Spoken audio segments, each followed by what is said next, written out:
Além de tentar incluir o benefício de R$ 600 e o aumento real do salário mínimo no orçamento do próximo ano, a equipe de transição do novo governo Lula também busca apoio no Congresso, para o novo mandato.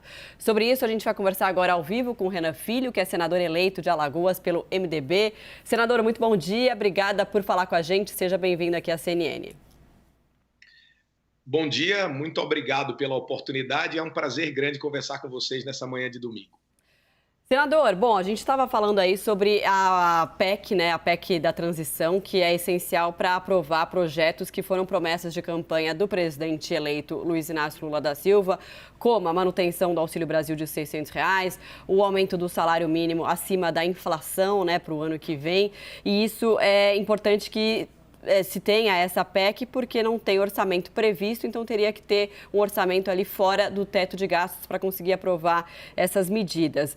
O seu pai, inclusive, disse que é contra um acordo de partidos do Centrão que apoiaram o presidente Bolsonaro para fechar, então, essa PEC. Qual seria a alternativa e qual que é a sua avaliação também sobre isso?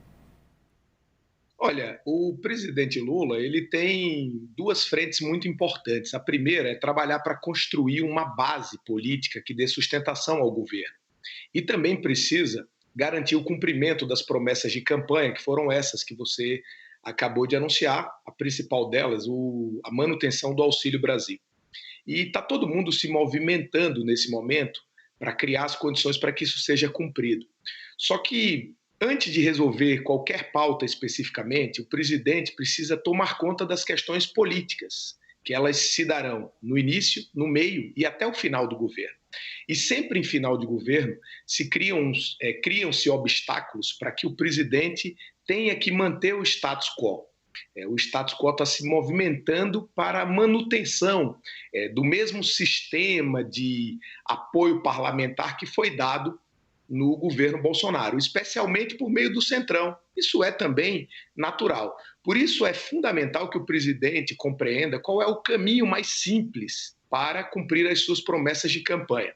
E a grande vantagem do presidente Lula é que nos últimos dias todo mundo tem percebido que ele parece que não terá dificuldade de construir uma base política. O governo começa forte do ponto de vista institucional, já que o governo Jair Bolsonaro gerava muita instabilidade institucional no Brasil. O governo nem começou e a economia já dá sinais positivos, o dólar cai, o mercado sinaliza positivamente para a chegada do presidente Lula, de maneira que, na minha opinião, o fundamental é o presidente construir uma base política que o ajude no começo, no meio e no fim do mandato, mudando os parâmetros da relação que foi construída por Jair Bolsonaro, especialmente embasados no orçamento secreto e num grupo mais fisiológico da política. Eu acho que esse é o assunto que vai tomar conta dessa semana e o presidente Lula amanhã entrará diretamente nessa discussão, já que ele tirou 3 dias aí para descansar, e eu acredito que pela experiência que ele possui, ele encontrará o melhor caminho. Pois é, senador, mas sobre isso que o senhor falou, da governabilidade, a gente sabe que tanto na Câmara e principalmente no Senado, a gente tem nomes aí muito ligados ao presidente Bolsonaro, ou pelo menos que fizeram uma ampla campanha pela reeleição dele ao longo de 2022. Mesmo assim, o senhor acredita que não haverá problemas, então, para o presidente eleito Lula conversar com essas pessoas e tentar trazer para o apoio do governo? Olha, eu acho que não, porque todos os partidos políticos que se posicionaram até agora não negaram a possibilidade de apoiar o governo. Alguns estabelecem condições, outras condições, mas nenhum negou a possibilidade de apoiar até agora. Ao contrário, essa disputa por PEC ou por uma medida provisória, na verdade, são grupamentos da política se colocando à disposição para ajudar nesse momento. E o presidente vai fazer uma leitura ampla, não só a leitura do primeiro momento. O primeiro momento é muito importante, mas o governo é uma batalha praticamente diária e as relações políticas elas têm que ser construídas sob bases republicanas que garantam o bom andamento do governo. Então é assim que eu acredito que o presidente vai se movimentar. Na verdade, a disputa que tem havido agora para tentar ajudar o governo a resolver esses problemas. E a PEC, ela tem uma dificuldade, porque ela precisa de quórum qualificado para ser aprovada, 3/5 da Câmara e do Senado. Então, para isso, parece que o presidente precisa do atual Congresso e não só do próximo, né? Mas o presidente Lula, ele está forte, porque a gente observa que institucionalmente o país se fortaleceu com a eleição dele, a economia dá sinais positivos e a política também. Por isso eu acredito que é um bom caminho e, na minha opinião, antes de resolver recursos para o orçamento, antes de ter alguns bilhões a mais para o início do ano que vem, o presidente precisa definir qual é o rumo da política, como vai se relacionar com o Congresso Nacional, como será a formação do governo, e eu não tenho dúvida que, para isso, o melhor nome é o presidente Lula, que é o mais experiente, tem capacidade de diálogo com todos, praticamente, mas especialmente o centro-esquerda, ele tem uma capacidade ampla de diálogo e certamente ele construirá essa base para que a gente observe o Brasil ele começar o governo no Brasil com tranquilidade e seguir um governo que permita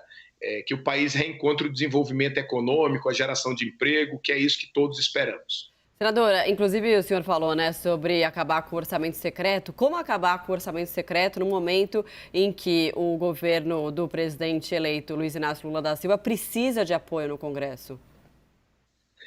Mas essa é que é a grande troca que estão tentando oferecer ao presidente. Olha, a gente te dá essa PEC e mantém-se o orçamento secreto. É exatamente esse nó que precisa ser desatado.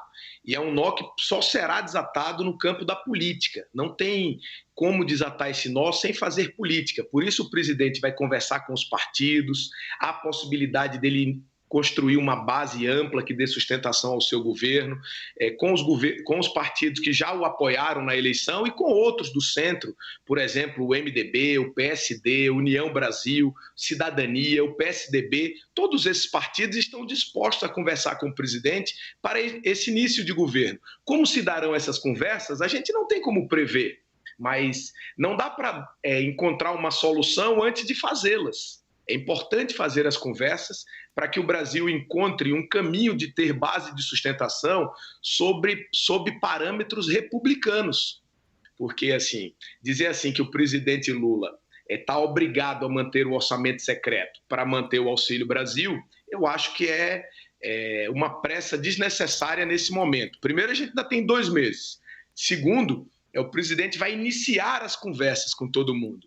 Mas estão tentando passar para a imprensa que não há possibilidade de ter as duas coisas. O ideal é que o presidente mantenha o Auxílio Brasil e tenha uma base de sustentação que garanta um governo novo, capaz de ser reformista, o Brasil precisa disso, e capaz de ter uma relação executivo-legislativo nova, diferente dessa que o presidente Bolsonaro teve, que drenou praticamente toda a capacidade de investimento do país para obras e ações que o país não precisa. Eu acho que essa mudança é uma mudança importante que o presidente Lula vai trazer para o Brasil. E, senador, em relação ao MDB, né, que é o partido do senhor, como que o senhor vê um possível apoio, né, do MDB? Como é que está essa relação entre o partido e o presidente eleito Lula e até mesmo demais partidos, né, do centro? E se já há alguma articulação acontecendo nesse sentido, como que o senhor avalia tudo isso? Olha, o MDB esteve dividido nessa eleição. Nós tivemos a Simone Tebet como candidata, que é uma representante do MDB muito qualificada, uma mulher capaz, competente, experiente, mas o MDB do Nordeste, majoritariamente, já no primeiro turno apoiou o presidente Lula. E no segundo turno, a própria Simone veio e uma boa parcela do MDB também veio apoiar o presidente Lula. Então eu não vejo o PMDB como problema, eu acho que o PMDB é parte da solução, é um dos partidos que vai ajudar a sustentar o governo na Câmara, no Senado, né? Eventualmente, se o presidente achar necessário, inclusive compor o próprio governo, mas essas conversas vão se iniciar. O presidente Lula até propôs na transição uma vaga para o MDB, nessa comissão que está organizando a transição, e o partido está dialogando. Nós vamos iniciar essas conversas nessa semana próxima de maneira mais decisivas, e eu acho que o papel do MDB nesse momento é colaborar para a construção de uma maioria parlamentar, e a partir daí, aí sim, discutir essas outras questões de quanto o país precisa para manter os compromissos de campanha do presidente, qual será a nova âncora fiscal que permitirá sinalizar para o setor produtivo, para o mercado e para o mundo que o Brasil terá responsabilidade fiscal e fará uma agenda social emergencial para ajudar as pessoas nesse momento, porque com essa agenda econômica mobilizada e com uma base parlamentar que tenha condição reformista, certamente o presidente Lula fará um grande governo, porque ele já fez no passado e as condições também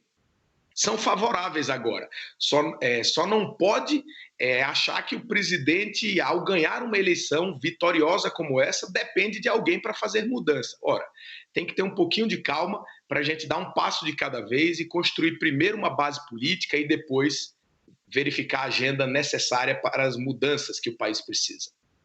Muito bem, a gente conversou com o Renan Filho, senador eleito de Alagoas pelo MDB. Senador, muito obrigada, até uma próxima e um ótimo domingo. Eu que agradeço.